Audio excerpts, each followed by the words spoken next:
They thought the ridge was empty. No movement, no sound, no resistance. What they didn't see was Specialist Kiera Vance, 19 years old, alone and already locked in. Her breath was steady while the battlefield burned behind her. Tanks smoldered in the valley below, smoke climbing into the cold mountain air. Every exit was covered, every mistake already calculated. She wasn't supposed to be here. She definitely wasn't supposed to survive what was coming. The scope settled, the wind shifted, and in that single second, one decision would change how this operation was remembered forever. But the report never mentioned what almost went wrong. Stay with the story because what happens next is why her name was buried instead of celebrated. 84 hours earlier, the dust motes danced in the harsh, buzzing fluorescent light of the recreation tent. The air inside FOB Sentinel was a dense mixture of stale sweat, instant coffee grounds, and the metallic tang of diesel fuel from the constant generators just outside the canvas walls. The temperature had dropped to 43 degrees overnight, that knife-edge cold of late October in Helmand Province that cut through every layer. Specialist Kiera Vance sat on a hard plastic chair, her posture ramrod straight, trying to make herself as small and invisible as the fine grit that coated every surface in this place. The texture of the plastic seat was rough beneath her worn fatigues. Around her, 22 Marines shifted and muttered, their voices a low, rumbling tide of frustration and exhaustion. They were all focused on the front of the tent where Staff Sergeant Dalton Brennan stood beside a tactical map. His face seemed permanently set in hard lines, carved deeper by 18 months of carrying a particular kind of grief. He was wrapping up the mission brief for tomorrow's forward operation, his voice carrying that flat authority of a man who'd stopped expecting good news. The light hum from the overhead bulbs seemed to accentuate the tension in the room. "All right, listen up." Brennan's gaze swept across the faces, stopping momentarily on the small figure near the back. "This isn't a milk run. The AO is hot, and we're looking at heavy resistance patterns. Intelligence says they're massing." He paused, his expression hardening as he looked directly at Kiera. "Which means every man needs to pull his weight. No liabilities." A few chuckles rippled through the gathered soldiers. Brennan's gaze lingered on Kiera, heavy with dismissal, the kind that didn't need words to communicate exactly what he thought. "Vance, you're on RTO duty. Stay back at the wire, monitor the net, stay out of the way." His words weren't just orders. They were an insult delivered with the clear insinuation that she was a coward, too soft for the real fight, too small to matter when the bullets started flying. A Marine named Private First Class Reed Whitmore, sitting near the front, let out a loud, derisive snort. The sound echoed off the canvas, mixing with the distant thrum of a helicopter rotor spinning up on the far side of the compound. Kiera's jaw tightened imperceptibly, a subtle micro-expression that only she felt. She forced her eyes down to the stack of communications manuals on the makeshift plywood table in front of her. The rough canvas wall behind her felt stiff and dry against her back, smelling faintly of mildew and sand. Her heart hammered a quiet, rebellious rhythm against her ribs.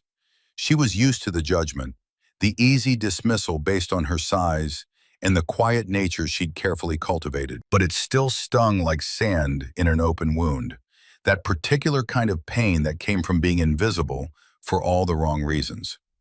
Real stories, real courage, these are the moments that define us.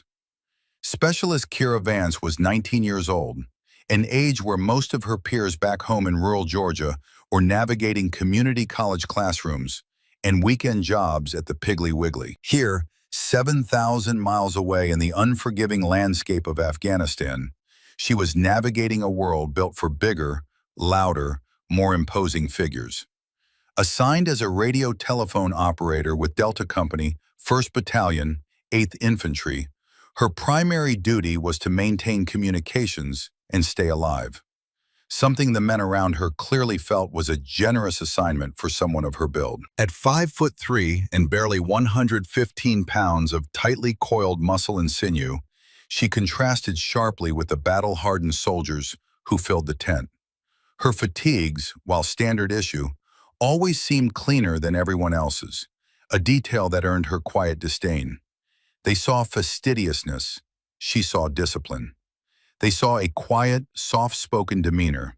She saw the silence of absolute focus. She had a habit, an involuntary tic born of years of practice, of automatically scanning every room she entered. Her eyes would trace invisible lines of sight, identifying choke points, exit routes, and always, always the highest available ground. It was an instinct so deeply ingrained she rarely even thought about it anymore. The men in Delta Company just thought she was nervous, easily spooked. They attributed her constant watchfulness to fear, not experience. Her hands, small and slender, were a contradiction in terms. The palms were smooth, almost soft, but the tips of her fingers and the base of her right thumb had specific, hardened calluses, the kind formed from thousands of hours of delicate interaction with a single-stage trigger and fine adjustments on a parallax dial.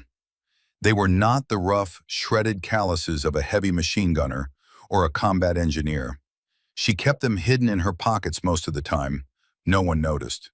Or if they did, they didn't care enough to ask questions. Inside her head, the internal monologue was a fortress she rarely allowed anyone near. She had one ally in the company, Corporal Flynn Mackenzie, a kind-eyed communications specialist with a faint Scottish burr in his voice, and a family history that traced back to immigrant grandparents in Boston. He treated her with basic human respect, which in this environment felt like genuine kindness. But even Flynn didn't know the truth of her past.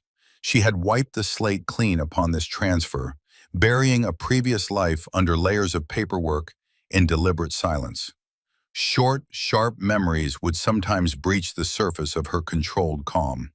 A flashback to her grandfather's cabin deep in the Appalachian Mountains, where the air smelled of pine resin and gun oil and wood smoke. The feel of cold steel against her cheek as he taught her the most crucial lesson of all, his weathered hands steady on the stock. Patience, Kira girl. The shot is the easy part. It's the waiting that separates pretenders from professionals. She had learned the discipline of the wait, the silence of the observation post, the stillness that came from absolute certainty long before she ever wore a uniform. She had learned how to be unseen, not just how to hide behind cover. Those lessons had been her anchor when her grandfather passed 3 years ago, leaving her with a quiet void that she tried to fill with purpose and precision. She suppressed these thoughts now, focusing only on the buzzing fluorescent light and the concrete floor beneath her boots. She had only done what was required to blend in here at FOB Sentinel, to get by without drawing attention. She didn't lead the morning runs. She came in just within the time limit, never first, never last. She kept her uniform clean and pressed. She spoke only when spoken to, and even then, only the minimum required. She was a ghost in the machine. And the men around her saw only what they expected to see, an easily dismissed girl who was clearly in over her head. Probably here because of some diversity initiative, definitely not someone who belonged on the front lines. They saw the quiet and mistook it for weakness. They saw her size and assumed an absence of strength. They were about to learn how catastrophically wrong they were. The mess tent incident happened on a Tuesday morning, 3 days before everything changed. Kira was cleaning the spilled coffee from the concrete floor, her hands moving in practiced, efficient motions. The large Marine who had bumped her, Private First Class Reed Whitmore, hadn't even paused to offer a standard apology. He just sneered down at her, his voice carrying easily in the echoing metal building. "Watch where you're going, little girl. You're always in the damn way." A few heads turned. Smirks formed on weathered faces, that casual cruelty that came from boredom and too much time in the same place with the same people. Kira didn't look up. She simply finished cleaning the mess, wrung out the rag into a bucket, and moved on. The easy judgment rolling off her back like water off a duck, at least on the surface. Inside, though, it simmered. She thought of her grandfather's words again, spoken on a cold November morning when she was 14 and furious at a teacher who dismissed her. Patience in the face of the storm, Kira. Let them underestimate you. It's the only advantage small people get, and it's a bigger advantage than they'll ever understand. But this wasn't a hunt in the Georgia mountains. This was survival among people who were supposed to be her own. Later that week, a different kind of confrontation flared in the humid interior of an up-armored Humvee during a convoy briefing. The air felt thick, oppressive, the breathing of 6 soldiers heavy in the confined space. The smell of sweat and gun oil and the chemical tang of CLP mixed into something almost suffocating. Kira sat in the back, the RTO gear humming softly beside her hip. The standard patrol route involved crossing a valley that had recent reports of sporadic communications jamming, the kind of sophisticated interference that suggested organized opposition rather than random insurgents. Staff Sergeant Brennan was going over the primary communications plan, his finger tracing the route on a laminated map. "We hit the valley floor, we go to Channel Alpha," he instructed, his tone allowing no questions. "Standard protocol. It's worked for 6 months." Kira spoke up softly, a rare break in her carefully maintained silence. "Staff Sergeant, I picked up some chatter on the net last night." Her voice was quiet but clear. "They were discussing localized jamming equipment near the eastern ridgeline. Maybe we should prep Channel Bravo as the primary backup, not secondary." The Humvee went silent for a moment, the only sound the idle of the diesel engine vibrating through the frame. Brennan turned his head slightly, giving her a look of pure, patronizing dismissal, the kind reserved for children who speak out of turn. "Specialist Vance, stick to the operations manual. Alpha has worked fine for half a year. We don't need your improvising based on chatter you probably misunderstood." The other soldiers shifted uncomfortably, suddenly very interested in their weapons or their boots, avoiding eye contact with either of them. Kira immediately retracted, a quiet acceptance settling over her posture like a familiar coat. "Yes, Staff Sergeant." The conversation moved on. The decision was made. Later that day, when the convoy hit the valley floor, communications failed completely. The primary net was dead air, just static and the occasional burst of fragmented noise. It was chaos for almost 4 minutes until the secondary channel was hastily activated, exactly the frequency Kira had suggested. The communication issues were precisely where she had predicted, centered around the eastern ridgeline. No one mentioned her suggestion afterward, but a few glances were exchanged in the Humvee on the return trip, quick looks that said more than words. The silence was heavy with unspoken thoughts, with the beginning of doubt about assumptions they'd held as certainties.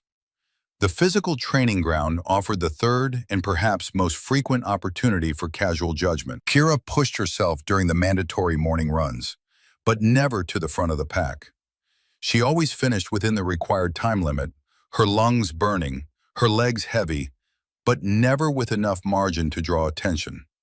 She didn't want anyone looking too closely at her actual physical capabilities. After one particularly grueling 6-mile run in full kit, Reed Whitmore loped up beside her as they approached the finish line, barely winded despite the weight and the pace. "Barely made it again, Vance," he said with a smirk, his voice loud enough for others to hear. "Guess some of us are just built for office work, huh?"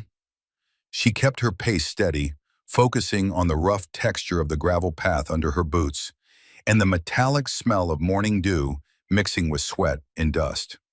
She kept her eyes forward, her breathing controlled despite the burn. Inside, she calculated the effort it took to hold back, to not show the endurance that had been forged in much harsher conditions than a morning run in Afghanistan. What would you have done in that moment? When the insults kept coming, when the dismissal felt like a weight on your chest, when every day required swallowing your pride just to maintain the cover you'd built.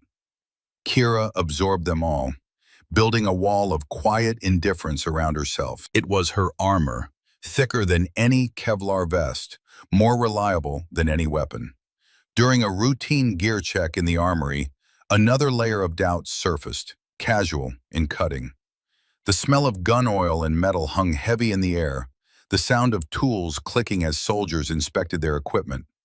The armory was one of the few solid structures on the FOB, concrete walls and fluorescent lights that buzzed with a frequency that set teeth on edge. Kira was tying down a radio pack with a series of precise knots, her fingers moving with an efficiency that came from pure muscle memory, each movement economical and exact.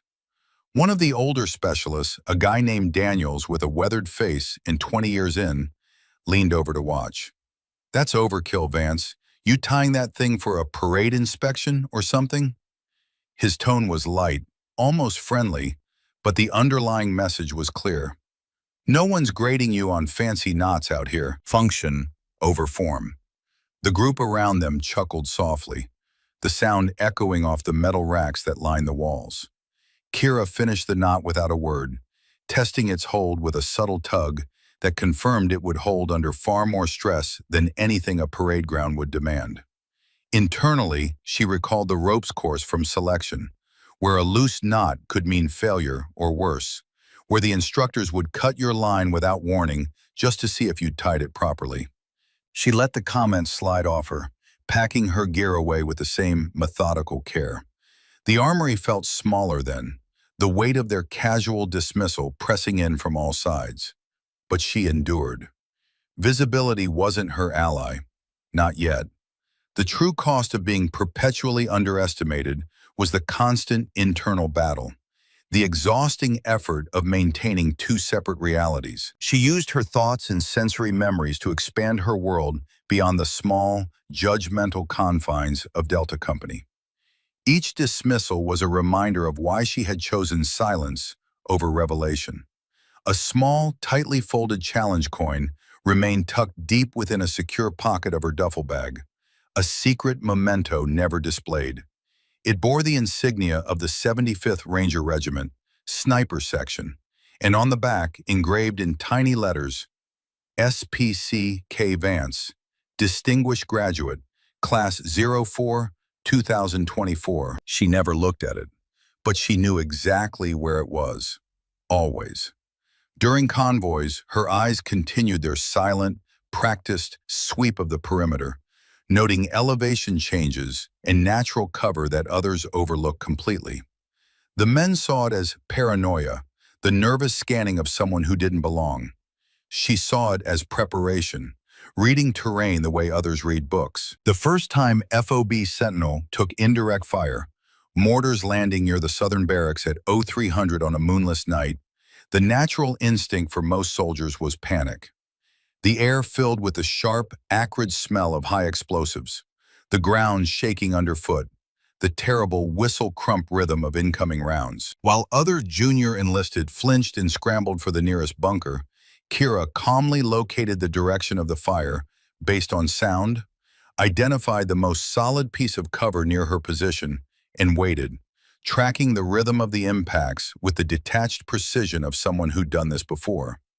They thought she was in shock, frozen in place by fear, but inside her mind was mapping trajectories, estimating range based on the whistle pitch and the delay between launch sound and impact.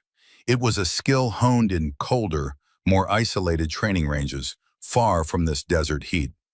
The smell of cordite lingered long after the all clear, triggering a memory she pushed down hard. A different kind of range, where failure wasn't an option, and the cost of mistakes was measured in ways that left scars you couldn't see. She shook it off, helping a shaken private to his feet without fanfare, without drawing attention to her own calm. Her stillness was her shield. But it invited more whispers, more assumptions, more certainty that she didn't belong.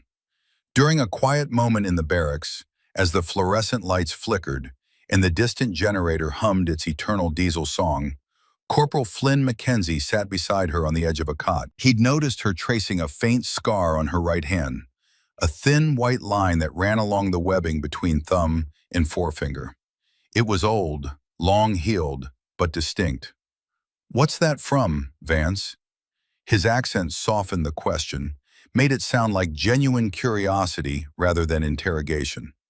She looked up, considered him for a moment, then tucked her hand away. "Kitchen accident back home." She smiled faintly, the expression not quite reaching her eyes. Something like that. But internally, it was a reminder of her first live-fire exercise with the Ranger Sniper Section. A recoil burn from a weapon malfunction during a stress test. The burn had been a badge, proof that she'd pushed through when others might have quit. Flynn didn't press, but his curiosity lingered in the air like the dust that never quite settled in this place. The men in Delta Company saw a quiet, soft girl who barely made the cut for deployment. They saw her stillness and confused it with an absence of action, with passivity. They saw her silence and assumed an absence of a story worth telling. They had no idea they were sharing a forward operating base with one of the most lethal assets the U.S. Army had ever trained. The clues were there, hidden in plain sight like a weapon disassembled and scattered among innocent parts. Waiting for the right moment to be reassembled. Waiting for the moment when hiding would cost more lives than revealing the truth. The high-pressure training exercise was designed to break teams and expose weaknesses. It was called Operation Iron Gate, a simulated hostage rescue deep within enemy-controlled territory. The objective was simple on paper: extract a high-value target from a heavily fortified compound in a mock village 2 kilometers outside the wire. But simplicity on paper meant chaos in execution. The scenario was deliberately intense, pushing communications and coordination to their absolute breaking points.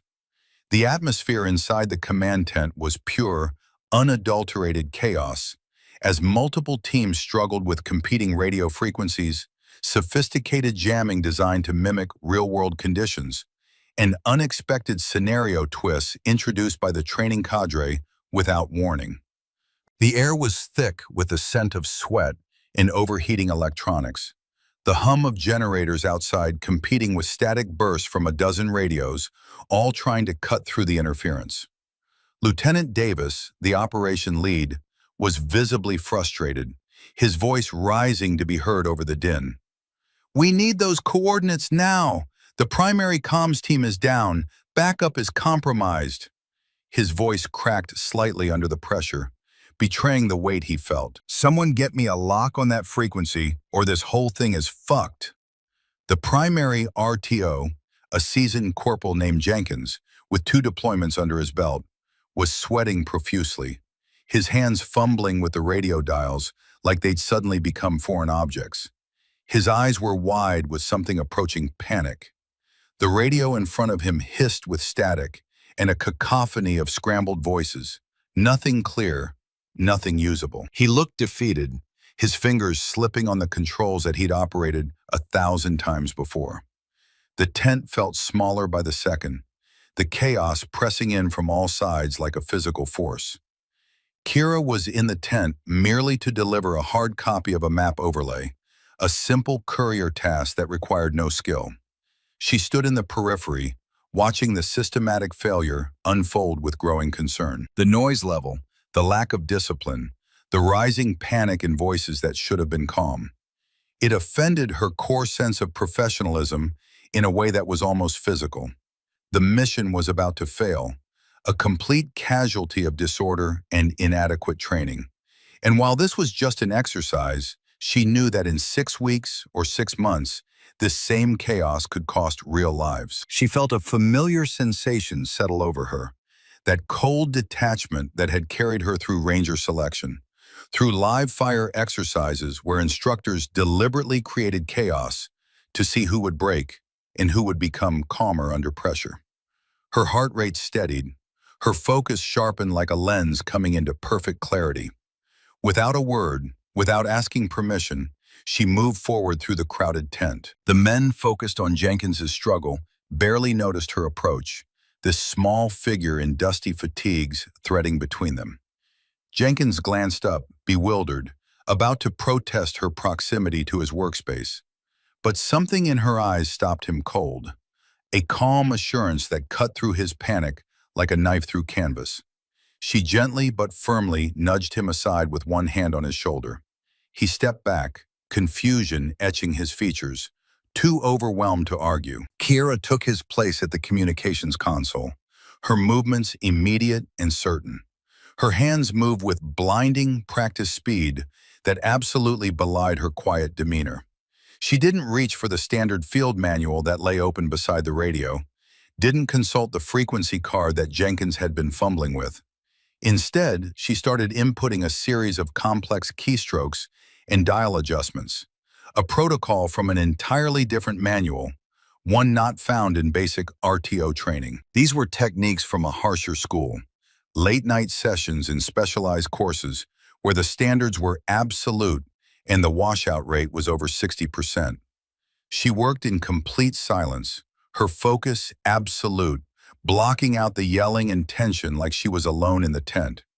Her fingers danced across the console, adjusting frequencies with surgical precision, entering encryption sequences from memory. The chaotic static began to shift, clarifying like a photograph coming into focus.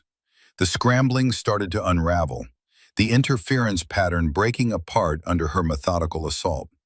Suddenly, it locked in. Clean, clear, perfect. A data burst came through, crisp and concise, the coordinates they'd been desperately seeking for the last 8 minutes. "Coordinates coming in now," she said, her voice clear and absolutely flat, cutting through the previous panic like a blade. She read them out without hesitation. North 34 degrees, 12 minutes 45 seconds. East 67 degrees, 54 minutes 32 seconds.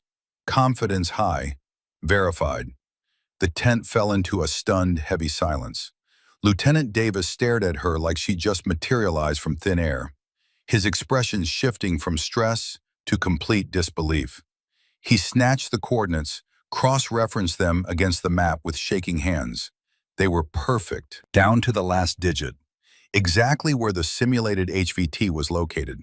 He looked at Kira, his mouth opening and closing before words finally came. Where the hell did you learn that?" he stammered, all his officer composure gone. "That's not standard protocol. That's not even in the advanced manual." The chaos in the room had been replaced by something heavier. Complete silence. Every eye in the tent was now on this small specialist who'd just done what their most experienced RTO couldn't. Kira pulled back instantly, retreating behind her carefully constructed veil of humility like pulling on a familiar coat. She averted her gaze, smoothing a non-existent wrinkle in her sleeve, making herself small again. "From a book, Lieutenant. I read a lot." Her voice was quiet, apologetic almost, as if she'd done something wrong. "Field Manual Annex, Section 7B, I think." It was a complete lie, and she knew it. Section 7B dealt with antenna theory, not frequency-hopping encryption protocols used by special operations. Then she melted back into the shadows of the tent, leaving the officers and NCOs to process the data and the unexpected, jarring competence they just witnessed. The perception had shifted, subtle but undeniable. She wasn't just quiet anymore. She was unexpectedly, disturbingly capable. Whispers started immediately, spreading through the tent like ripples in water. Eyes followed her as she slipped out the canvas door into the bright Afghan sunlight. Jenkins rubbed the back of his neck, glancing at Lieutenant Davis with an expression caught between embarrassment and confusion. The easy dismissal had been replaced by questions. The seed of doubt about their initial judgment had been firmly, irreversibly planted. What else was she hiding? And more importantly, why was someone with those skills working as a basic radio operator? The exercise continued, the mission ultimately succeeding because of those coordinates. But the dynamic in Delta Company had changed in a way that couldn't be undone. The tent remained unnervingly silent in the moments following Kira's simple, inadequate explanation. The coordinates were already being relayed up the chain of command, the simulated operation moving forward. But the atmosphere had fundamentally, irrevocably changed. A new figure entered the scene, his presence immediately commanding attention despite making no sound. Chief Warrant Officer Victor Hale was a man whose quiet authority filled whatever space he occupied. 56 years old, weathered by 3 decades of training soldiers to kill from distances that turned human beings into mathematical problems. He'd walked in just as the murmurs about the book-smart RTO began to spread through the assembled soldiers. He stopped near the radio console, his eyes scanning the equipment, the settings, the frequency display. Then his gaze settled on Kira Vance. She was attempting to busy herself by rolling up the map overlay she'd originally delivered, keeping her head down, trying desperately to disappear again into that comfortable invisibility. Chief Hale tilted his head slightly, his expression unreadable but his eyes sharp, assessing. It was the look of someone matching a face to a legend they'd heard whispered in certain circles. In certain schools where the standards were measured in millimeters and milliseconds. His eyes tracked her posture, the unconscious discipline in how she stood, the economy of her movements. These weren't things taught in basic training. This was something that came from somewhere else entirely, somewhere much harder. He finally spoke, not to her, but across the room to Lieutenant Davis. His voice was low, but it cut through the space like a blade through silk. Specialist Kira Vance, former Surveillance and Target Acquisition, 75th Ranger Regiment, Sniper Section. The words hung in the air like a grenade with the pin pulled.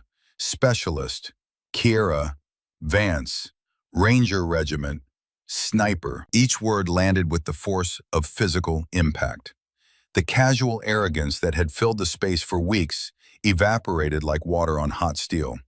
The air suddenly felt still, charged with the electricity of revelation.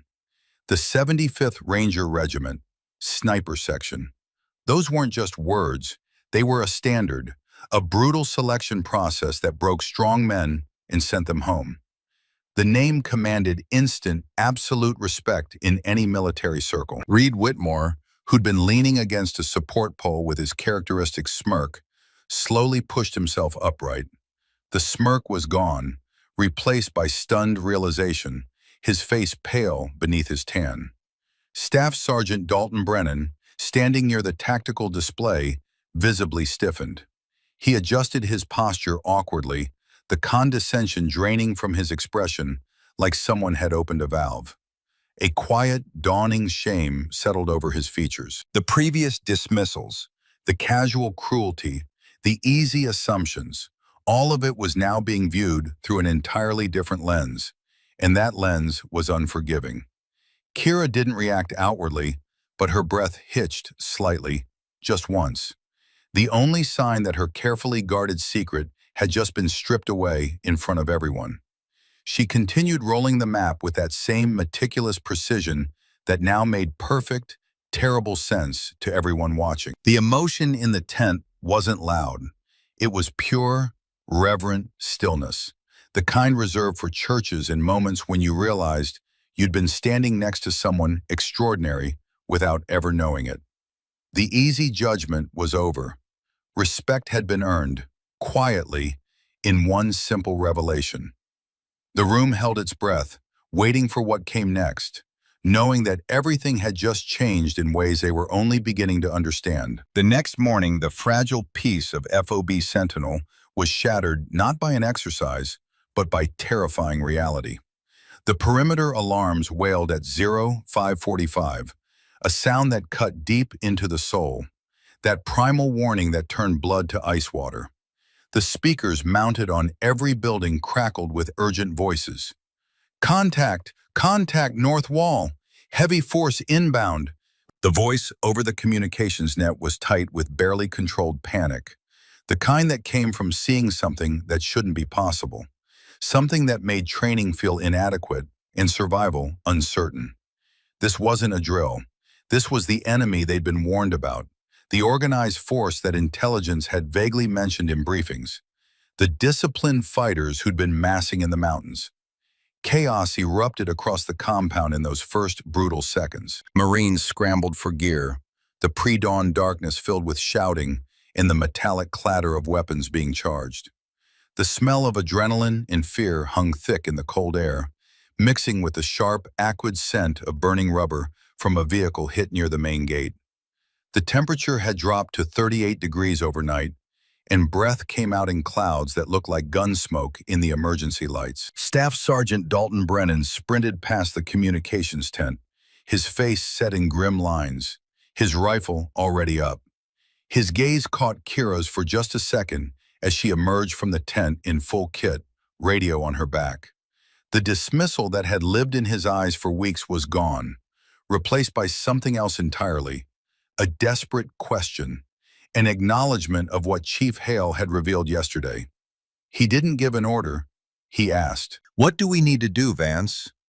The simple question, the use of her name without derision or doubt, was all the authorization she needed, all the permission to stop hiding and start being who she actually was. Her voice was calm, unnervingly steady amidst the gunfire that had already begun crackling from the north wall. "I need the high ground. Water tower. I'll take overwatch position." She spoke with absolute certainty, no hesitation. "You coordinate the defense from the main line. Get everyone organized. I'll handle what I can see." She moved before he could respond, moved with a fluid, lethal grace that no one in Delta Company had ever seen from her before. She sprinted toward the water tower, ignoring the small arms fire that kicked up dust around her boots, rounds snapping past close enough to hear. She'd mapped this route 3 weeks ago during one of her nervous walks around the perimeter. She scaled the rusty metal ladder with frightening ease, each hand placement certain, her body moving like she'd done this 1,000 times before. Once at the top platform, 32 meters above the compound, she dropped prone in a single, smooth motion. Her body automatically assumed the perfect firing position, practiced so many times it was more natural than standing. Through the basic optic mounted on her M4 carbine, she could see the enemy. Disciplined, numerous, moving in coordinated fire teams toward the breach points in the north wall. This wasn't a rabble. This was professional. She could identify their command structure immediately, the officers with distinct communications gear, the team leaders directing the assault with hand signals that showed training. It was a target-rich environment, the kind that separated amateurs from professionals. The first shot was a whisper compared to the battle noise erupting below. The lead demolitions engineer, carrying a satchel charge toward the gate, crumpled without warning. The charges fell harmlessly beside him, unexploded, useless. The second shot came 3 seconds later, taking out the communications officer on the left flank. His radio shattered, the antenna spinning away, their coordination immediately degraded. Kira didn't spray fire like the Marines on the wall. She didn't waste ammunition on suppression. She conserved every single round, using the environment, timing her shots with the rumble of explosions and the rattle of machine gun fire to mask her muzzle signature. She systematically destroyed the enemy's command structure, turning their organized advance into confusion, into hesitation, into the first seeds of doubt. The first target was 380 meters out, wind blowing 7 miles per hour crosswind from the east, temperature 41 degrees and rising with the sun. She made the calculations without conscious thought, muscle memory and training taking over. Her breathing steady at 6 seconds in, 6 seconds out, heart rate dropping to 56 beats per minute. Below, the battle raged with increasing intensity, but the Marines could feel something shifting. The enemy assault faltered. Their momentum broke like a wave against rocks. They were being systematically dismantled by precision fire from an unknown position, and it was breaking their will faster than any artillery barrage could. As the sun broke over the mountains, painting the sky in streaks of orange and gray, the enemy began to retreat, dragging their wounded, leaving their dead. The silence that followed was heavy, absolute, broken only by the moans of wounded and the crackling of fires. Exhausted, smoke-stained Marines walked past Kiera's position as she descended the ladder, her movements still controlled despite the adrenaline crash that came after combat. There were no cheers, no applause. That wasn't the way this worked. Instead, tired eyes met hers with solemn nods. A few grizzled veterans, men with multiple deployments and scars that told stories, offered quick, sharp salutes. Their respect earned through action, through discipline, through quiet competence that had saved lives. The silence spoke louder than any medal ceremony ever could. Corporal Flynn McKenzie approached as she reached the bottom of the ladder, his face streaked with cordite residue and sweat despite the cold. 23, he said quietly, his Scottish accent thick with emotion. Confirmed observers counted 23. With that, he gestured at her M4 carbine, a weapon never designed for precision work beyond 300 meters. Kiera didn't respond.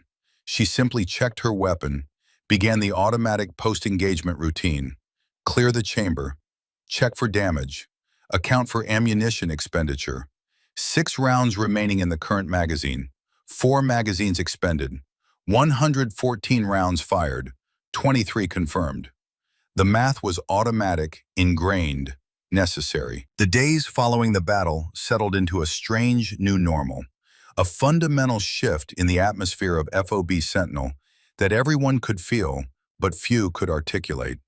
The respect was a silent language now, spoken in nods in the complete absence of the mockery that had been so casual before. The jokes had stopped.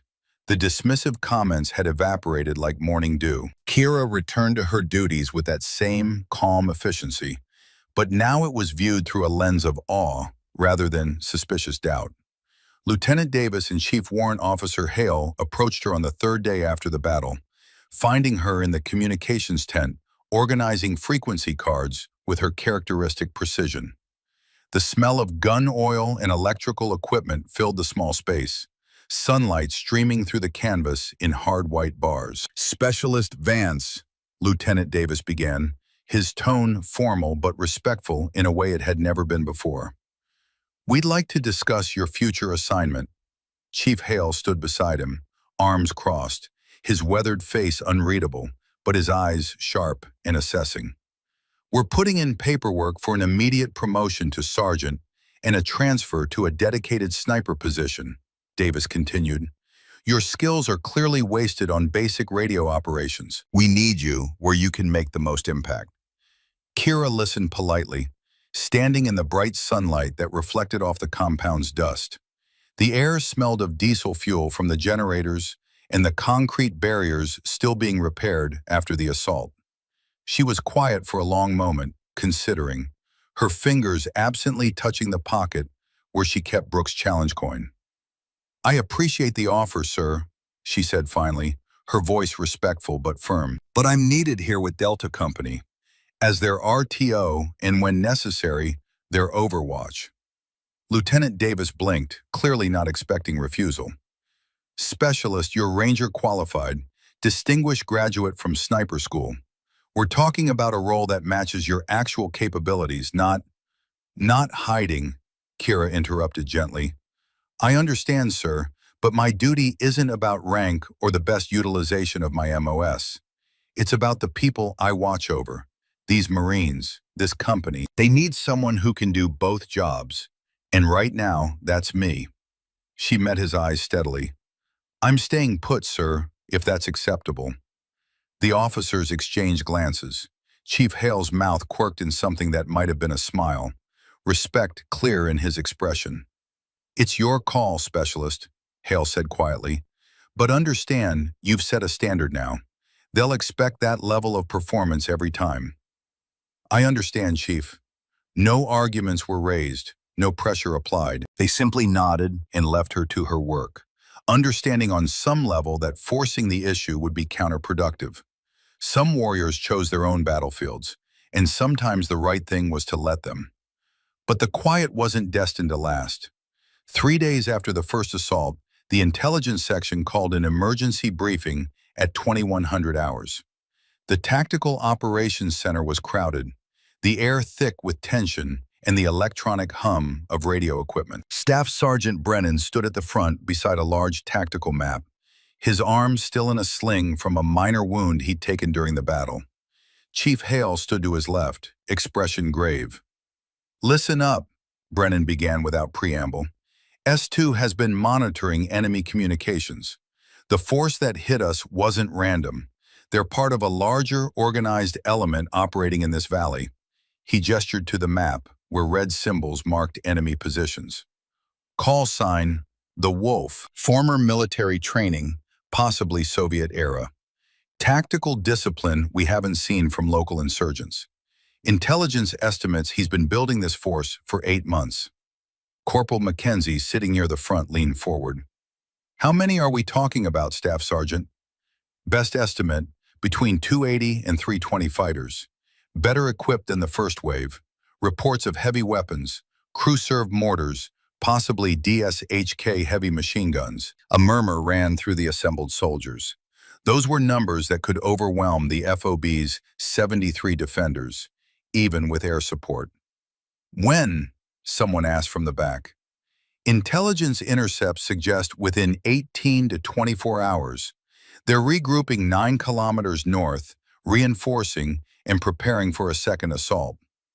The room fell silent, the weight of that information settling over them like a physical thing. Brennan's eyes found Kira in the crowd. The enemy commander broadcast a message on open frequency. He paused, something unreadable in his expression. Translated from Pashto, "The American Ghost is a worthy opponent. Tomorrow I return with greater force. She will see what real war looks like." Every eye in the room turned to Kira.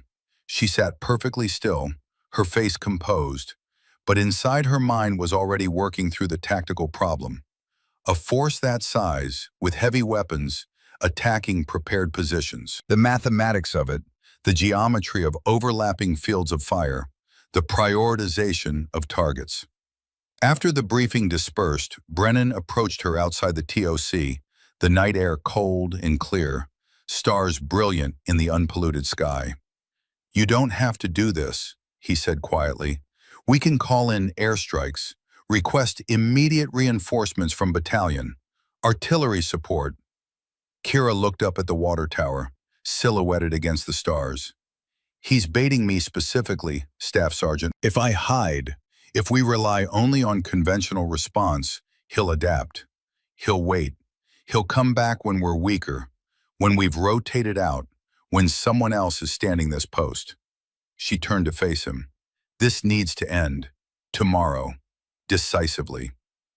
Brennan studied her face, seeing something of his son in her eyes, that same absolute certainty that came from knowing your purpose. "What do you need?" "My rifle," she said simply. "My actual rifle.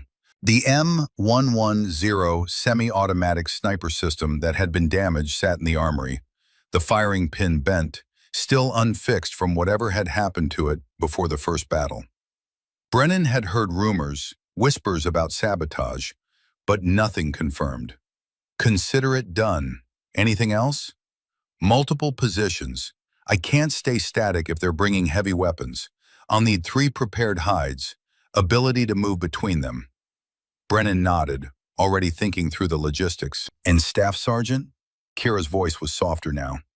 "I'll need Mackenzie on communications intercept, and Whitmore on spotting scope if he's willing."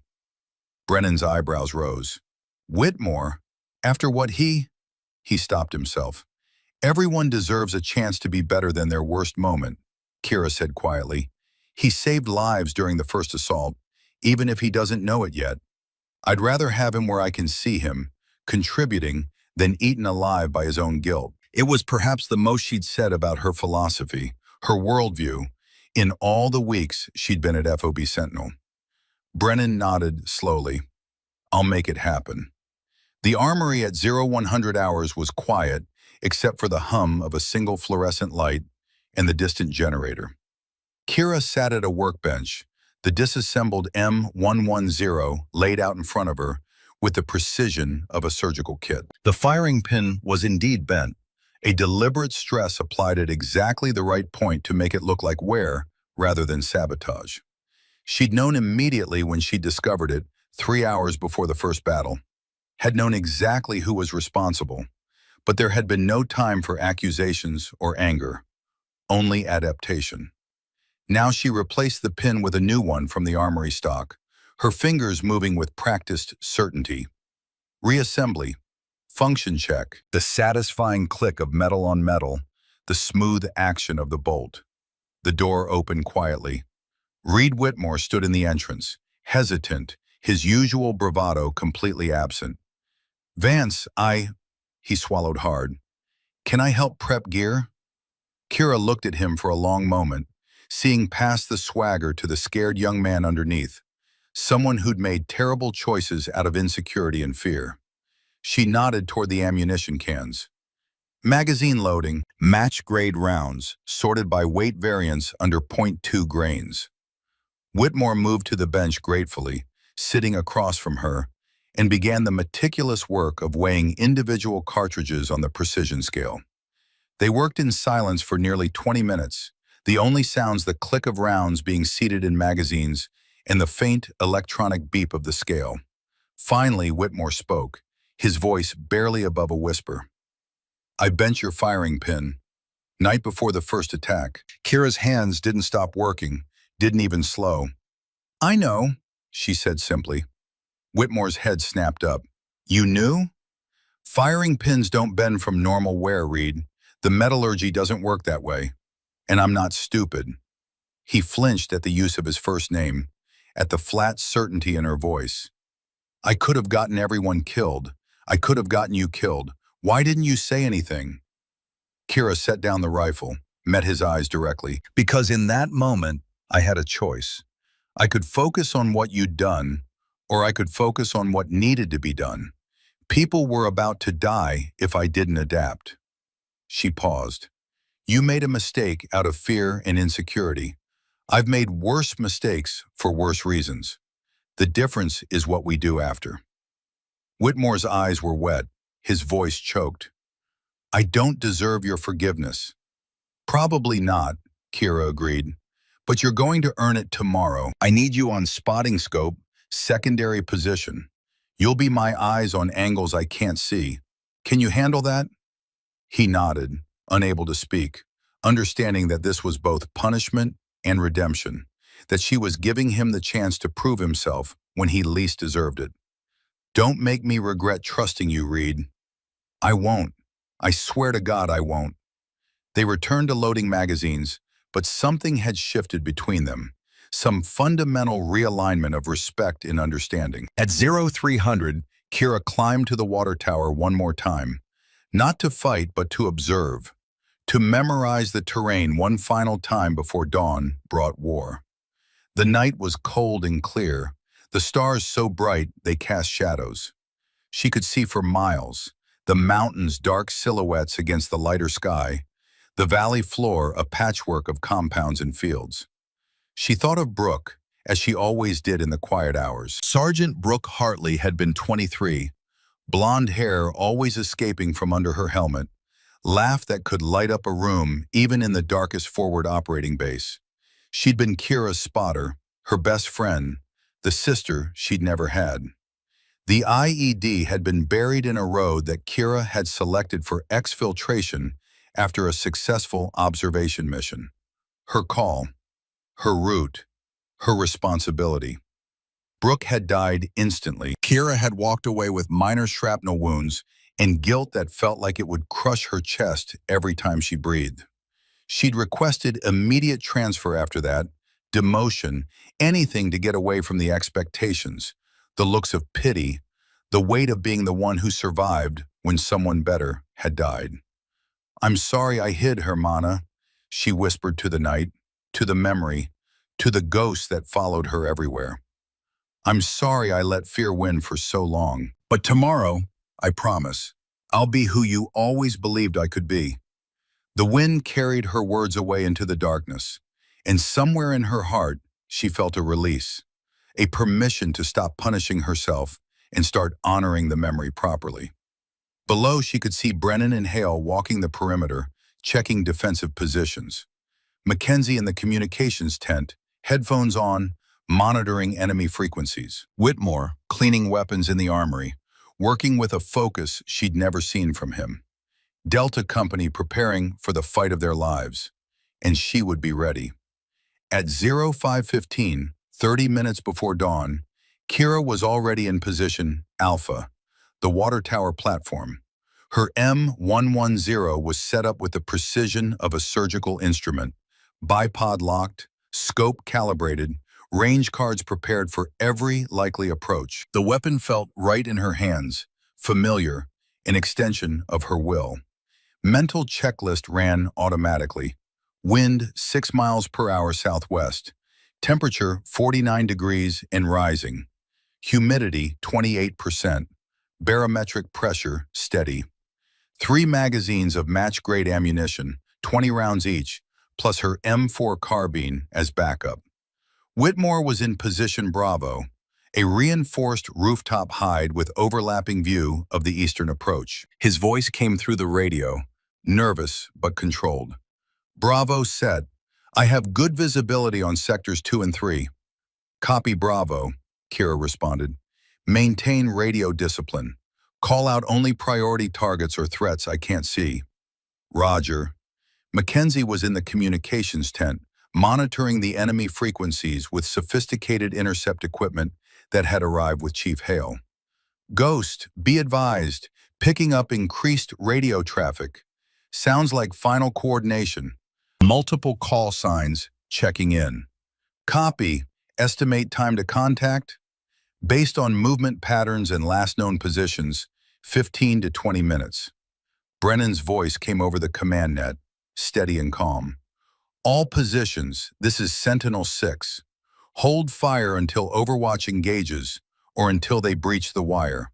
Conserve ammunition. Make every shot count. Overwatch has tactical control of the engagement. There were no protests, no questions, just acknowledgments from positions around the perimeter. The sun broke the horizon at 0542, golden light streaming across the valley, throwing long shadows from the mountains. And with the light came the enemy. Kira saw them through her scope, movement in the pre-dawn gray, professional fire teams advancing with discipline and tactical awareness. This wasn't the same force as 3 days ago. These fighters moved better, covered each other better, used terrain more effectively. The Wolf had learned from the first assault. They were attacking from 3 directions simultaneously.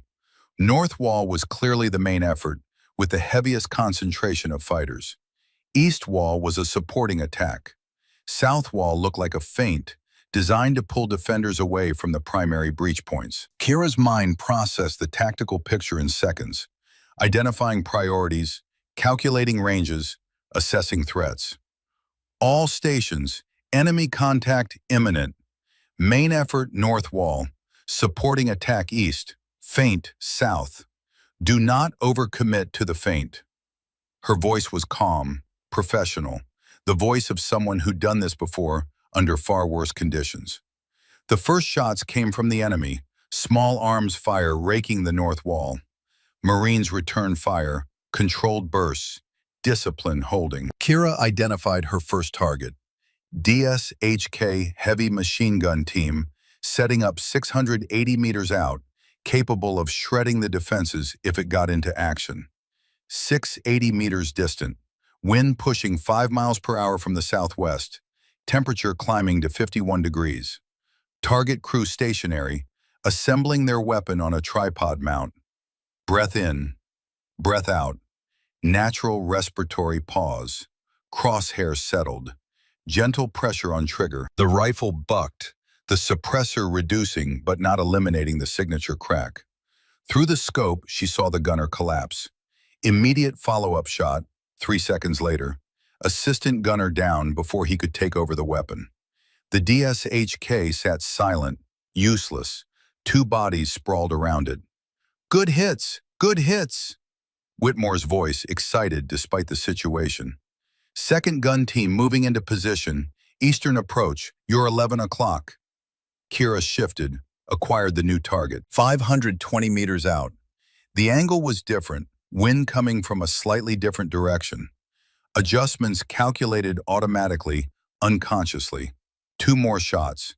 2 more threats eliminated before they could bring devastating firepower to bear. The enemy mortar team was her next priority. The crew setting up behind a low ridge 700 meters north. If they got rounds in the air, the FOB's limited cover would mean casualties. Mackenzie, can you get counter battery on the mortar position? Working it. Give me 30 seconds. Kira didn't have 30 seconds. The crew was already dropping rounds down the tube. She fired. The crew chief dropped. Second shot, ammunition bearer. Third shot, gunner. The mortar fell silent before the first round had even impacted. Somewhere harmlessly in the empty desert south of the compound. Belay counter battery, she transmitted. Threat neutralized, but the enemy wasn't relenting. Through her scope, Kira saw something that made her blood run cold. Brennan was leading a counterattack. 14 Marines moving in disciplined formation toward a breach in the north wall where enemy fighters were attempting to plant explosives. It was the right tactical decision, the only way to prevent a catastrophic breach. But it put him in the open, exposed. Staff Sergeant, negative, Kira transmitted urgently. You're in the open. Too many angles. I can't cover. Ghost, we don't have a choice. North wall is about to collapse. We hold here or lose the FOB. Brennan's voice was calm, accepting. Do your job. I'll do mine. She wanted to argue, wanted to order him back, but he was right. The mathematics were brutal and simple. Then she saw it. 600 meters northeast, the enemy sniper. The same one who'd been hunting her. He'd shifted targets, recognizing the greater value. His barrel was swinging toward Brennan's exposed position. Kira ran the calculations in microseconds. Distance to enemy sniper, 590 meters. His distance to Brennan, 280 meters. Her bullet flight time at that range, 0.73 seconds. His bullet flight time, 0.38 seconds. She couldn't beat his shot. Physics wouldn't allow it. The enemy sniper was lining up a kill shot, center mass. Brennan would be dead before her round arrived. Unless. The thought hit her like a physical blow, terrible and perfect. She could shoot Brennan first, non-lethal, drop him before the enemy's kill shot arrived. It was insane, shooting her own commander, court-martial offense, career-ending, but he would be alive. Her crosshairs found Brennan, 430 meters, moving target.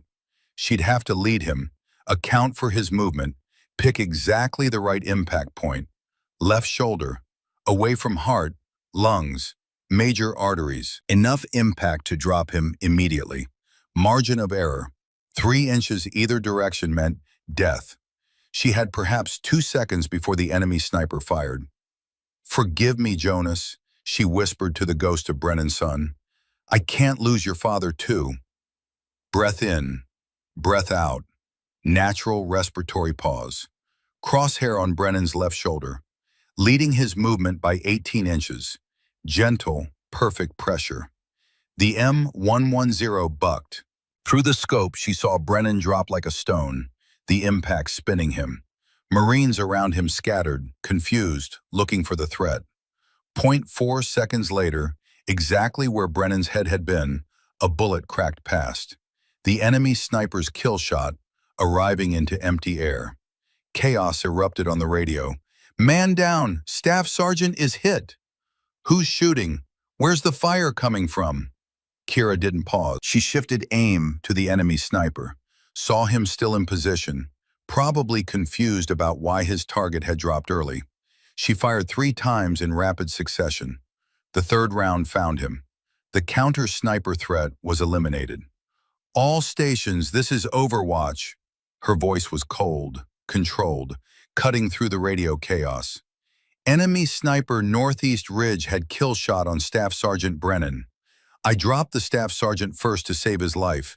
Get him to cover. He's hit, but alive. Threat neutralized. Silence on the net as the implication sank in. She had shot her own commander to save him. In the aid station hastily set up behind cover, Brennan was being worked on by Torres. The bullet had passed cleanly through his left shoulder, missing bone, missing major vessels, missing everything critical by millimeters. Brennan was conscious, gritting his teeth against pain, but understanding was dawning in his eyes. The shot. That wasn't the enemy, was it? He asked Torres. The medic glanced at the wound angle, the precision of the placement, and understanding flickered across his face. No, Staff Sergeant, this was someone who knew exactly what they were doing. Brennan keyed his radio with his good hand. Ghost, I understand what you did. Thank you. Kira's voice came back, tight with emotion she was barely containing. I couldn't lose another one, Staff Sergeant. Not you. Not Jonas's father. It was the first time she'd referenced the connection. The first time she'd let vulnerability show. Brennan's eyes filled. He understood the weight of that statement, the ghost she carried. Copy, Ghost. I'm good. Keep fighting. We finish this together. Roger. Chief Hale, monitoring the exchange from the TOC, stood in stunned silence. In 30 years of training snipers, evaluating thousands of shooters, he had never witnessed anything like what had just occurred. Shooting a moving friendly at over 400 meters. Intentional, non-lethal placement under combat stress. Timing it to beat an enemy's kill shot by fractions of a second. It wasn't just skill. It was a level of combat decision-making and marksmanship that redefined what he thought was possible. He keyed the command net.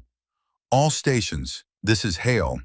What Ghost just did will be studied in every sniper school for the next 50 years. She calculated an impossible solution to an unsolvable problem and executed it perfectly. That is the standard. The respect in his voice was absolute. Below, the battle was intensifying. Automatic weapons fire, the crump of RPGs impacting the wall, the sharp crack of grenades. The smell of cordite and burning beginning to rise even to her elevated position. But something was wrong. The enemy was adapting faster than she'd anticipated. They were actively hunting for her position now, recognizing that their command structure and heavy weapons were being systematically eliminated by precision fire. She saw scope glint from a position northeast, 620 meters out. Counter sniper. All stations, be advised, enemy sniper team active, northeast ridge. I'm relocating to position Charlie. She grabbed her rifle and moved, sprinting across the tower platform toward the ladder, toward the fortified position they'd prepared during the night. A bullet cracked past where her head had been 3 seconds earlier, impacting the metal tower with a sharp ping. Close. Too close. The enemy sniper was very good. This wasn't going to be as easy as the first battle. The Wolf had brought professionals this time, people who knew what they were doing, who could adapt and counter her tactics. Kira felt her heart rate spike for the first time, felt the cold touch of fear. But fear was just information. Fear meant respect for the enemy's capabilities. Fear kept you sharp. She reached position Charlie, a sandbagged corner position with overhead cover and multiple firing ports. Set up her rifle, scanned for the enemy sniper. Gone. He displaced the moment she moved. Professional tactics. This was going to be a different kind of fight. The battle raged on, and Kira settled into the rhythm of it. The terrible mathematics of modern warfare, choosing who lived and who died with every trigger press, carrying the weight of those choices because someone had to, and she'd been trained for exactly this burden. The sun climbed higher, and FOB Sentinel burned. Position Charlie provided better protection, but limited visibility. Kira could see the north and northeast approaches, but the eastern flank was a blind spot, a vulnerability she couldn't cover alone. The battle had been raging for 17 minutes, 17 minutes that felt like hours, each second stretched thin by adrenaline and focus. Through her scope, she tracked enemy movement patterns, identifying the command element by their distinctive communications gear and the way other fighters deferred to them. 3 officers, moving between covered positions, coordinating the assault with hand signals in radio calls. Priority targets. Kill the head, the body dies. She engaged the first officer. 540 meters to center mass. The wind had shifted, now pushing from the south. She compensated instinctively, sent the round downrange. He dropped immediately. The second officer, alerted by his comrade's fall, dove for cover but not fast enough. Kira's follow-up shot caught him mid-movement. The third officer was smarter. He'd already gone to ground, using a compound wall for hard cover. Patient. She could wait. Eventually, he'd have to move, have to give her an angle. Ghost, taking fire from eastern approach. Brennan's voice, tight with stress. They're massing for a push on that sector. Kira couldn't see the eastern approach from her current position. She keyed the radio. Whitmore, I need eyes on eastern sector. What do you have? There was a pause, 2 seconds that felt eternal. Then Whitmore's voice came back, steadier than she'd expected. I count 40-plus fighters, moving in teams. They're using the irrigation ditches for cover, advancing on the eastern wall. 200 meters in closing. Can you call fire corrections? Another pause. Whitmore wasn't a trained spotter, had never done this under actual fire. Yes, I can do it. Talk me onto the lead element. I'll displace to a position where I can engage. Kira grabbed her rifle and moved to a different firing port, one with a narrow angle on the eastern approach. She couldn't see the targets yet, just smoke and dust in the compound walls. Lead element is behind the blue compound. You're 2 o'clock, 300 meters. Whitmore's voice finding its rhythm. They're preparing to cross open ground to the wall. Kira settled into position, rifle stable, breathing controlled. She still couldn't see them. I need them to move, Whitmore. I can't shoot what I can't see. Wait, movement! They're crossing now, heading for the wall breach. First team of 6, running low. Kira saw them the instant Whitmore called it. Shadows moving fast across open ground. Lead runner, carrying an RPG. That was the priority. 415 out, moving fast. She led him by a full body length, accounting for his speed and the angle of his run relative to her position. Beth out, trigger press. The runner tumbled, the RPG clattering away unused. Hit! Second team crossing now. 8 men, they're spreading out. Kira shifted aim, found the team leader by his position and the way he moved. Shot. He went down. The rest of the team scattered, their cohesion broken, their advance stalled. They're falling back to the ditch, Whitmore reported. Good shooting, Ghost. Keep eyes on. Call it if they try again. But even as she said it, her attention was drawn back to the north. The enemy wasn't giving up. They were regrouping, bringing up more fighters, more weapons. This wasn't like the first battle. They weren't breaking. They were adapting, learning, pressing harder. The Wolf was living up to his reputation. 28 minutes into the engagement, Kira's rifle ran dry. She dropped the empty magazine, reached for a fresh one, and that's when the world exploded. Mackenzie's voice in her earpiece, tinny and distant through the ringing. Kira, status. She tried to respond, but her voice wouldn't work properly. Cleared her throat, spat dust and blood. I'm up, still in the fight. But something was wrong. Her right leg felt wet, warm. She glanced down without moving her head from the scope. Blood. Shrapnel from the mortar round had torn through her right calf, the fabric of her fatigues shredded, blood spreading dark against the tan material. The pain hadn't registered yet, blocked by adrenaline and training, but she could see the damage. It was bad. Ghost, you're bleeding, Whitmore's voice high with panic. I can see it from here. You need medical. Negative. Her voice was firm despite the copper taste in her mouth. North wall is about to break. I'm the only one with the angle on their staging area. She reached down with her left hand, still keeping her right hand on the rifle, and pulled a tourniquet from her kit. Apply 80, maybe 90 fighters, grouping behind a low wall, preparing to rush the north wall where the defenses were weakest, after 20-plus minutes of sustained fire. If they breached there, FOB Sentinel would be overrun. Simple mathematics. 73 defenders couldn't hold against those numbers in close quarters. "All units, danger close fire mission," she transmitted, her voice steadier than she felt. "Heavy concentration north wall staging area. I'm engaging now." She began firing methodically, ignoring the pain in her leg, ignoring the blood that had pooled around her boot, ignoring everything except the targets in her scope. Team leaders first, officers, anyone with a radio, anyone coordinating the assault. Her world narrowed to the simple rhythm. Acquire target, assess range and wind, breath control, trigger press, observe impact, next target. 4 down, 6 down, 8 down.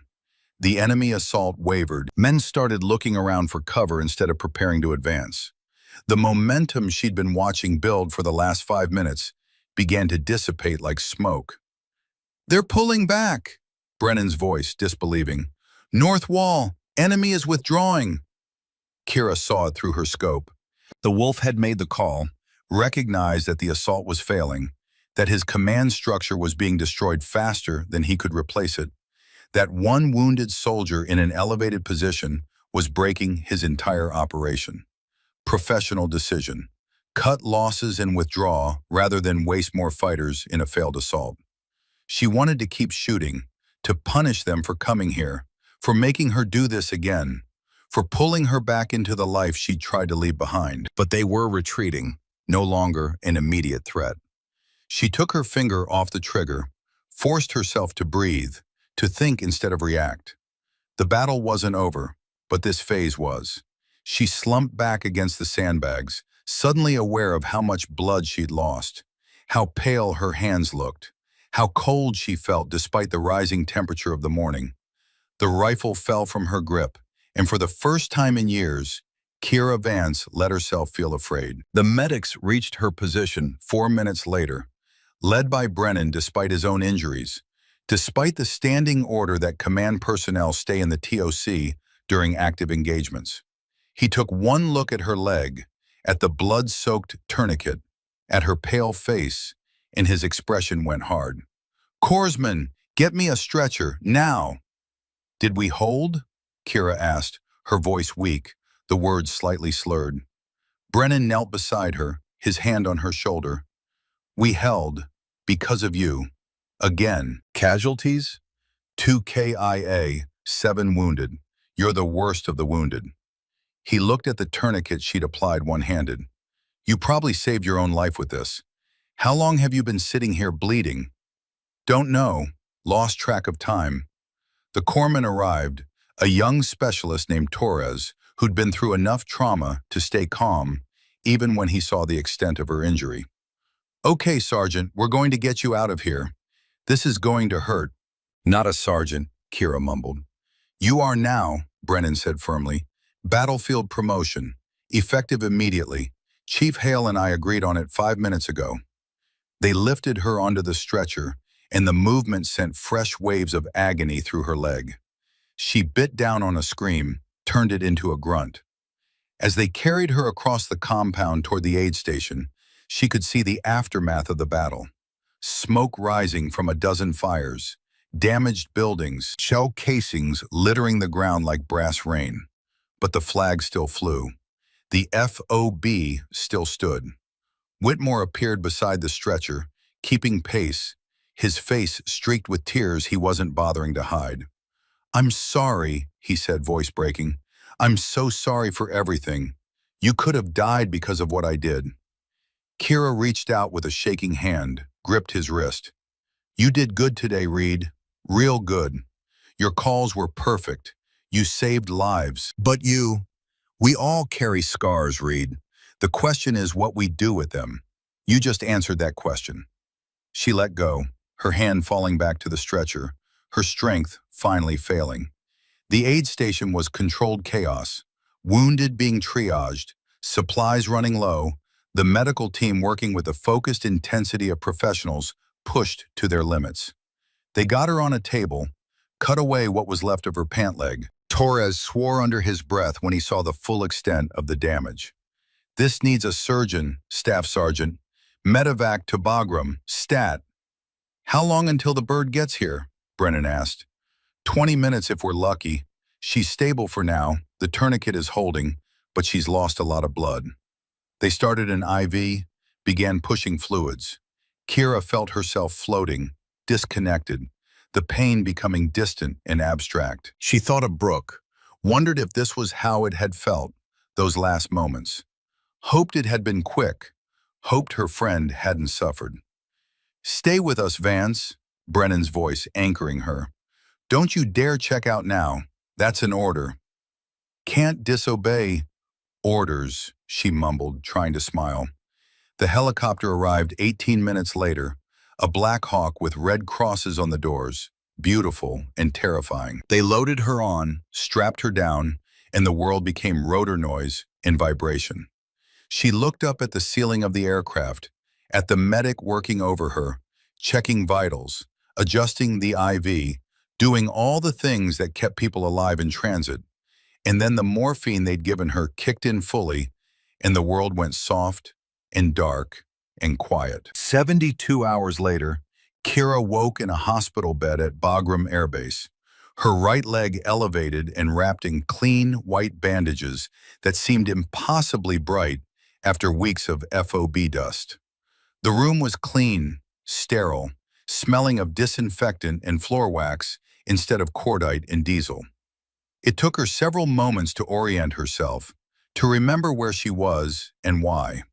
A nurse noticed her stirring, came over with a smile. Welcome back, Sergeant. You gave us a scare. What's the damage? Kira's voice was hoarse, her throat dry. Shrapnel through the gastrocnemius muscle. Missed the major vessels by about 6 millimeters, which is the only reason you still have that leg. Surgery went well. Full recovery expected in 8 to 10 weeks, though you'll need physical therapy. 8 to 10 weeks. It felt like a lifetime. Can I have water? The nurse brought her a cup with a straw, helped her sip slowly. The water was cold and clean and tasted better than anything Kira could remember. Over the next few hours, visitors came in steady rotation. Mackenzie brought books and magazines. Whitmore brought her rifle, cleaned and maintained with obsessive care, though she obviously couldn't take it with her yet. I re-zeroed it, he said quietly, setting it carefully in the corner. Had the armorer double-check my work. It's perfect. Thank you, Reed. It's the least I could do, the absolute least.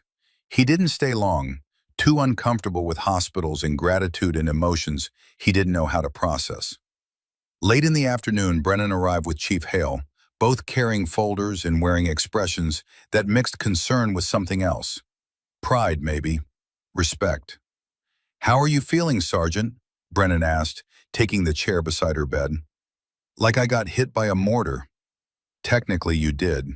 He set the folders on the bedside table. We have some paperwork for you, official business. Kira tried to sit up straighter, winced at the pull in her leg. The promotion to E5 is confirmed. Effective 3 days ago, the date of the battle. Silver Star with Valor device has been approved. Purple Heart for wounds received in action, and Bronze Star with Valor for the first engagement. He opened the first folder, showed her the orders. You don't have to accept the medals if you don't want them. I know some soldiers feel, I'll accept them, Kira said quietly. Not for me, for Brooke. She always said if you earn something, you honor it by accepting it, not by false modesty. Brennan nodded, understanding in his eyes. There's something else. He glanced at Hale, who took over. We'd like to establish a sniper training program here at Bagram, Hale said, his gravelly voice soft. Train the next generation of precision shooters. Pass on what you know to soldiers who need it. We want you to run it. Kira was quiet for a long moment, processing. I'm not sure I'm the right person for that, Chief. I'm barely holding myself together most days. That's exactly why you're the right person, Hale countered. Because you understand the cost. You understand what this job does to people. You won't train glory seekers. You'll train professionals. Brennan leaned forward. We want to call it the Hartley Brennan Ghost Program, after your friend Brooke and after my son Jonas. They represent what we want every graduate to embody: excellence, sacrifice, and the courage to protect others. Kira's eyes filled with tears, the first time she'd cried in front of anyone since Brooke's funeral. They would have loved that, both of them. Is that a yes? Brennan asked gently. Yes, absolutely yes. On one condition. Name it.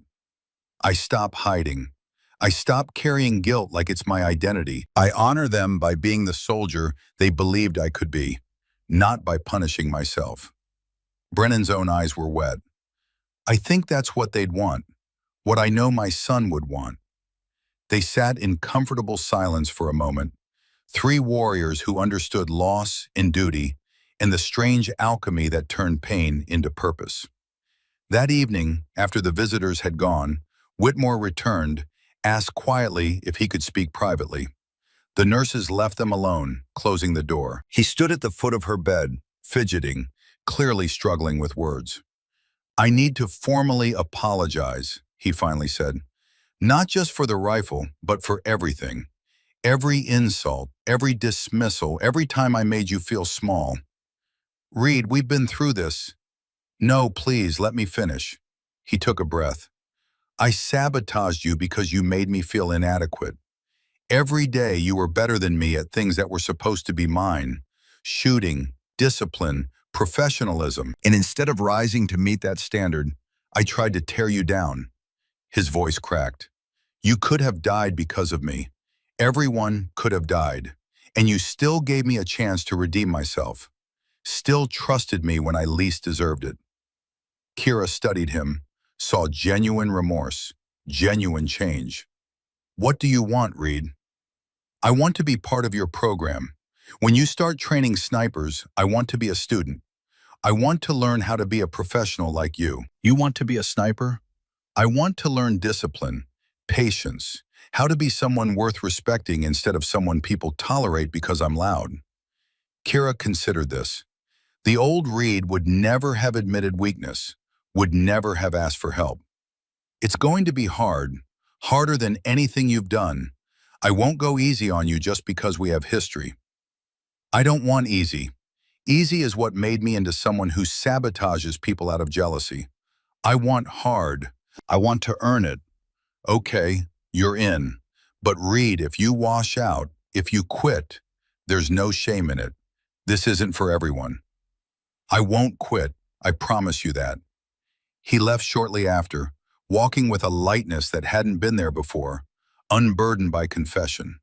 The weeks blurred together, physical therapy sessions that were equal parts agony and progress, video calls with battalion command about the training program, curriculum development with Chief Hale, drawing on everything she'd learned in Ranger selection, everything Brooke had taught her, everything her grandfather had passed down.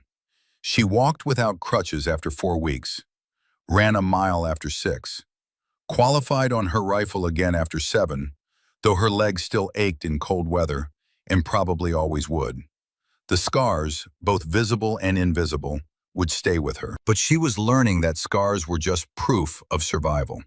Proof that you'd face something terrible and come through the other side. 6 months later, the Hartley Brennan Ghost Program accepted its first class of 8 students. 5 men, 3 women, all volunteers, all highly motivated. The new sniper range at FOB Sentinel had been built to specification. Long-range lanes stretching to 1,000 meters. Moving target systems. Simulation equipment that could replicate wind and temperature conditions from any environment. A sign at the entrance read, Hartley Brennan Ghost Program, Excellence Through Discipline. Below it, photos of Sergeant Brooke Hartley and Lieutenant Jonas Brennan, both young and smiling, frozen in time before war took them. Sergeant Kiera Vance, now wearing the rank she'd earned, rather than the rank she'd hidden behind, stood before her first class. Precision shooting isn't about strength, she began, her voice carrying across the range. It's about control. Control of your breath, your mind, and your ego. The rifle doesn't care how big you are, how loud you are, or where you come from. It only cares about your discipline. She demonstrated an 800-meter shot, smooth and controlled, the impact visible through the spotting scopes exactly where she'd called it. The students were silent, awed. One of them, a young woman named Private First Class Davis, raised her hand hesitantly. "Sergeant, do you still get nervous before a shot?" Kira was honest. "Every single time. Fear keeps you sharp. Overconfidence kills. But I've learned that fear isn't weakness. It's information. It tells you that what you're doing matters, that the stakes are real. You use that fear, you don't let it use you." She had them run drills until lunch, pushing them hard but fairly, watching for signs of natural talent in areas that needed work. During the break, Mackenzie approached, now a sergeant himself and permanently assigned to the program as communications instructor. "The GHOST program is getting famous. Ranger School requested our curriculum. MARSOC wants to send observers. Brooke and Jonas's curriculum," Kira corrected automatically. "I'm just the instructor. You're more than that. You're proof." "Of what?" "That broken doesn't mean finished. That quiet can be strength. That size doesn't determine capability. That everyone deserves a second chance to be better than their worst moment." Whitmore, now a corporal and one of the program's assistant instructors, approached with the afternoon training schedule. "All rifles are cleaned and ready, Sergeant. Spotting scopes are calibrated. We're set for the afternoon session." Kira inspected his work, found it meticulous and professional. "Outstanding, Corporal. You've come a long way. Had a good teacher who believed in second chances," he said quietly, "even when I didn't deserve them." Later that afternoon, First Sergeant Brennan visited, walking the range with his hands clasped behind his back, watching the students work. "They're good," he observed. "You're building something important here." "We're building it," Kira corrected. "This isn't mine. It belongs to everyone who contributed, everyone who believed it was possible."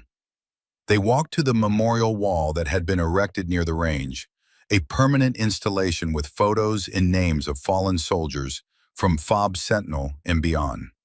Brooke's photo was there, Jonas's photo, and the 5 Marines who died defending the FOB during those 2 desperate battles. New plaques had been added.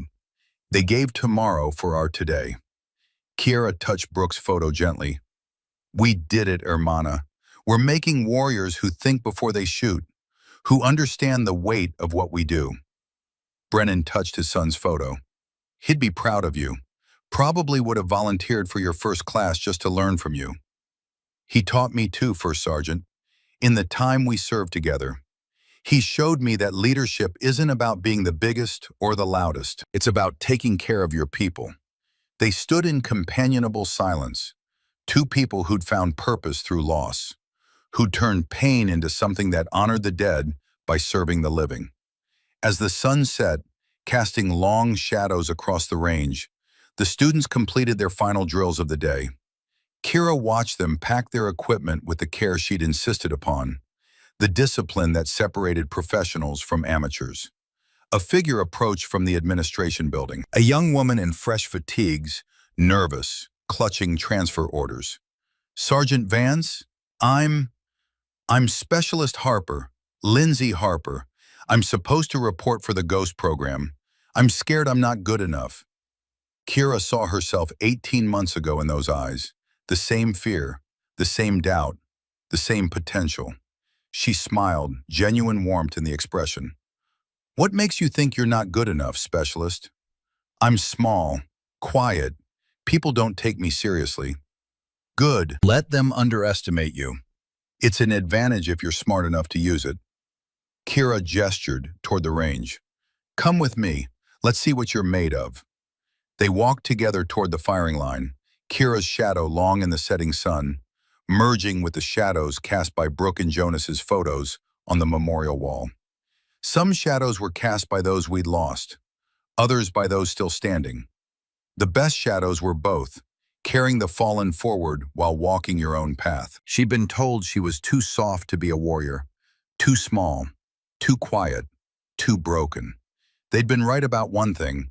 She was soft enough to feel, to carry the weight of every decision, every life saved and lost. But she was also hard enough to endure, to stand when others fell, to make the impossible shots when everything depended on it. And she was wise enough now to know the difference, to understand that strength came in forms that couldn't be measured by physical size or volume of voice. The flag was lowered for the evening, the ceremony simple and profound. Kira and Brennan stood at attention, rendering salutes as the colors came down. When it was over, when the students had been dismissed and the range was quiet, Kira returned to her small office. On the desk sat Brooke's challenge coin, next to a range scorecard from that day's training. She picked up the coin, felt its weight, its warmth from sitting in the sun all day. "For you, Brooke," she whispered, "for Jonas, for everyone who believed I could be more than my fear. This is how I honor you, by helping others find their strength." She set the coin back down, next to a photograph that had been taken that afternoon. Her first class, all 8 students, standing with their rifles, faces serious and proud. The beginning of something important. The beginning of a legacy built not on size or volume, but on precision, discipline, and the quiet courage to face impossible odds. The Hartley-Brennan Ghost program would train 63 snipers over 4 years. 0 combat fatalities among graduates. Standards that made other schools study their methods. Sergeant Kira Vance served 9 more years before retiring to train federal law enforcement. She never gave interviews, never sought recognition. When a journalist once asked about her service, her only comment was, "The quietest warriors cast the longest shadows." Years later, she placed Brooke's challenge coin in the memorial display at the training facility. Next to it, a simple plaque. S.G.T. Brooke Hartley. She taught me that strength is carrying on when you want to quit. This program is her legacy. They'd said she was too soft, too small, too quiet. They'd been wrong about everything that mattered. The sun set on FOB Sentinel. A new generation of snipers prepared for the long watch, carrying forward a legacy built by small hands with steel resolve. The ghost had stopped hiding, and in revealing herself, she'd shown countless others they could be more than the world expected. That was the victory. Not battles won or enemies defeated, but lives transformed, potential unlocked, shadows cast forward into a future she helped create.